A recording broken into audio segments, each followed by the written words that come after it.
एक गांव में मीठा नाम का लड़का रहता था, जो हर टाइम दोस्तों के साथ आवारागर्दी करता रहता था। यार मीठे, इस ईद पर तो मजा आएगा। मेरे अब्बू ने मुझे इस बार ब्रांड के सूट और एक आला किस्म के जूते की जोड़ी दिलवाई है। वो पहनकर मैं ईद की नमाज पढ़ने जाऊंगा। अबे बस कर, इतनी मत फेंक। मुझे पता है तेरे कौन से ब्रांड के सूट हैं। लंडे के कपड़े पहनकर घूमता रहता है, बड़ा आया ब्रांड करने वाला। मीठे लड्डे के तो तू कपड़े पहनता है, मैं नहीं पहनता। वैसे मैंने तुझे तेरे अब्बू के साथ लड्डे की रेडी पर खड़े देखा था। ओ हेलो, तमीज से बात कर। वो मैं नहीं हूँगा, मेरा कोई हम शक्ल होगा। वैसे भी दुनिया में 7 लोग एक ही शक्ल के होते हैं। खैर बेटे, सब छोड़ ये बता, तूने ईद के कपड़े ले लिए हैं? भाई मेरे अब्बू तो कब से मेरे पीछे पड़े हैं कि मीठे चल तुझे कपड़े दिलवा दूं। आज अब्बू की बात मान लेता हूँ और कपड़े ले आऊंगा उनके साथ जाकर। फिर मीठा वहाँ से चला जाता है और घर आ जाता है तो मीठे का बाप कहता है, मीठे तू कब तक आवारागर्दी करता रहेगा दोस्तों के साथ? तेरे साथ के लड़के कोई डॉक्टर बन गया, कोई इंजीनियर बन गया, लेकिन तू वही का वही खड़ा है। शर्म कर कुछ। अम्मा तू ही अब्बे को समझा, ये हर टाइम मेरी बेइज्जती करता रहता है। मीठे वैसे तेरा बाबू ठीक कह रहा है, अब तू जवान हो गया है, कोई काम काज कर। ठीक है माँ, कर लूँगा काम काज भी। अच्छा अब्बा, मुझे ईद पर कपड़े तो ले दे। मीठे कौन से कपड़े और किस ईद की बात कर रहा है तू?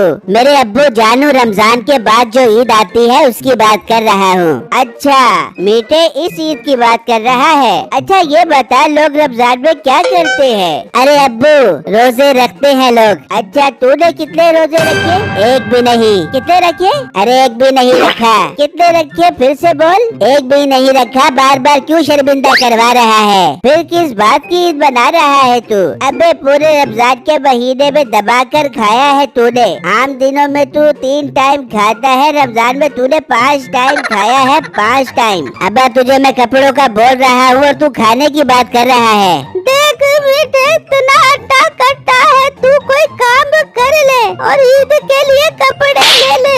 हाँ तेरी माँ ठीक कह रही है, अपने लिए भी कपड़े खरीद ले और हमारे लिए भी। अरे ओ अब्बा, इस छोटे बच्चे पर रहम कर, इतना काम का बोझ न डाल कि मेरी सेहत बर्दाश्त न कर सके। मीठे 30 साल का हो गया है तू, कब तक हम पर बोझ बना रहेगा? शर्म कर कुछ, शर्म कर। बस अब्बा, मेरी बहुत बेइज्जती कर ली, मुझे नहीं चाहिए कपड़े। अब मैं खुद मेहनत करके ईद के कपड़े बना लूंगा। मैं जा रहा हूँ, मुझे रोकना मत बिल्कुल भी। मीठे मैं तुझे क्यों रोकूं? तू जाकर कमा।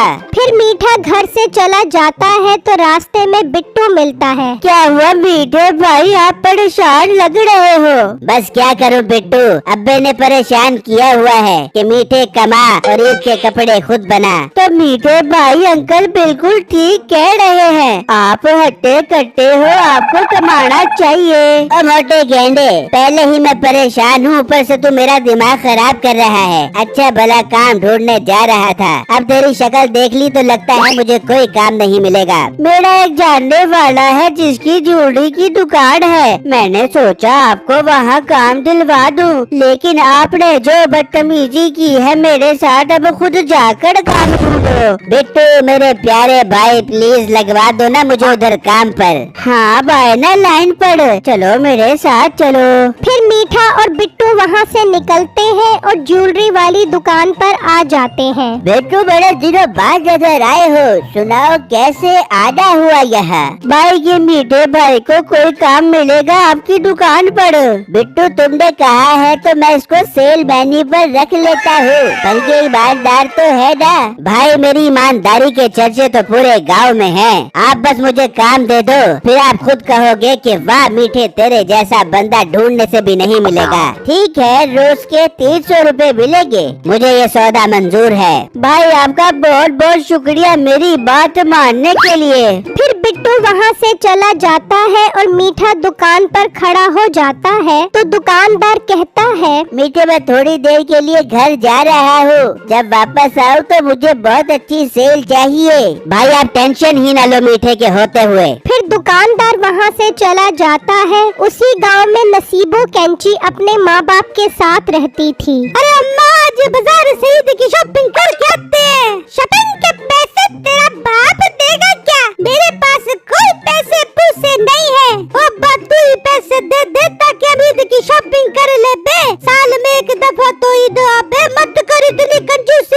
पैसे दे दे। बेटा पैसे दे दूंगा, तुम लोग उधार शॉपिंग कर लेना याद।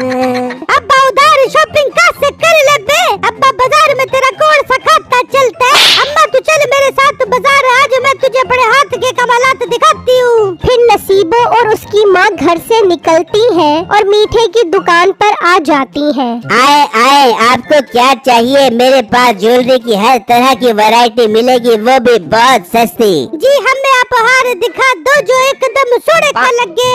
आपको ऐसा हार दिखाता हूँ जो एकदम हीरे का लगेगा। नहीं हमें हीरे जैसा हार नहीं चाहिए, सोने जैसा दिखा, सोने जैसा। अम्मा तू चुप कर। जी आप हमें हीरे जैसा हार ही दिखा दे बो।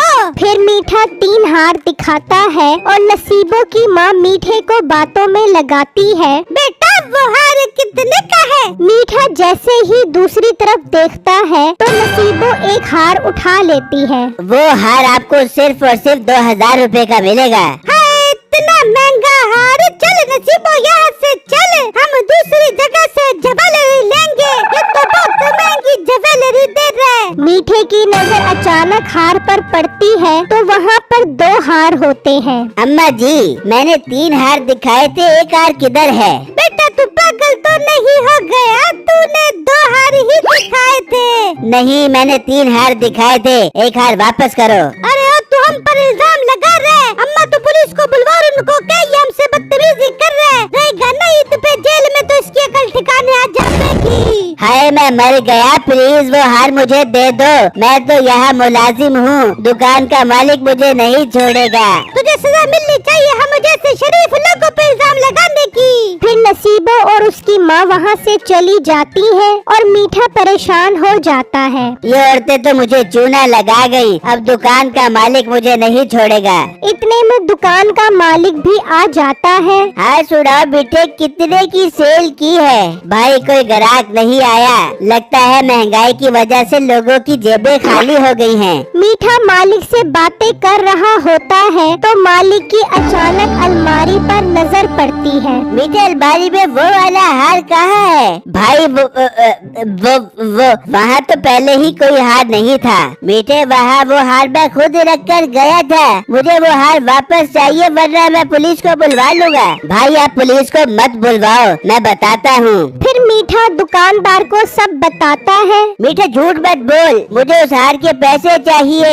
भाई मेरे पास पैसे नहीं है, पैसों के लिए ही तो मैं काम कर रहा था ताकि मैं ईद पर अपने कपड़े पहन सकूं। मुझे माफ कर दो भाई। मीठे तुझे मैं सिर्फ बिट्टू की वजह से छोड़ रहा हूँ, वरना मैं तुझे पुलिस के हवाले कर देता। अब यहाँ से दफा हो जा। फिर मीठा उदास होता हुआ वहाँ से चला जाता है और एक जगह पर आकर बैठ जाता है। तभी बिट्टू वहाँ से गुजर रहा होता है तो बिट्टू की नजर मीठे पर पड़ती है। ये तो मुझे मीठे भाई लग रहे हैं, मैं जाकर देखता हूँ। फिर बिट्टू वहाँ आ जाता है। मीठे भाई आप यहाँ क्या कर रहे हो? आपको तो मैं दुकान पर छोड़कर आया था। फिर मीठा बिट्टू को सारी बातें बताता है। बिट्टू ये सुनकर हैरान हो जाता है। पर मीठे भाई आपको दुकान पर आके खोलकर खड़े होना चाहिए था। बहुत से पेशेवर लोग ऐसे ही दुकानों पर काम करके वारदातें डालते हैं। और मोटे गेंडे, तू अब मुझे बताएगा कि दुकान पर कैसे खड़ा होना चाहिए।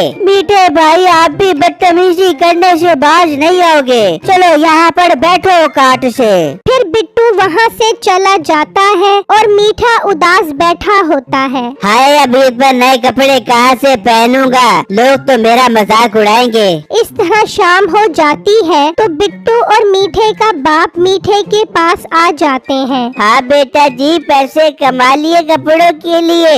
नहीं अब्बू, कपड़े कहाँ से लेता, सुबह से शाम तक जलील ही हो रहा हूँ। बेटा जी कमाना आसान नहीं है, मुझे बिट्टू ने सब बता दिया है। तू घर चल, मैं तेरे लिए कपड़े ले आया हूँ। ये सुनकर मीठा खुश हो जाता है। आई लव यू अब्बू जी, और बिट्टू तुम्हारा भी बहुत बहुत शुक्रिया। कोई बात नहीं मीठे भाई, चलो आप घर चलो, कल हम सब ईद की नमाज इकट्ठे पढ़ेंगे। फिर अगले दिन सब खुशी खुशी ईद की नमाज पढ़ने जाते हैं। नाजरीन, हमें भी अपने वालिदैन का ख्याल रखना चाहिए क्योंकि ईद की सारी खुशियाँ इन्हीं से हैं। अल्लाह सबके वालिदैन का साया सलामत रखे। शुक्र।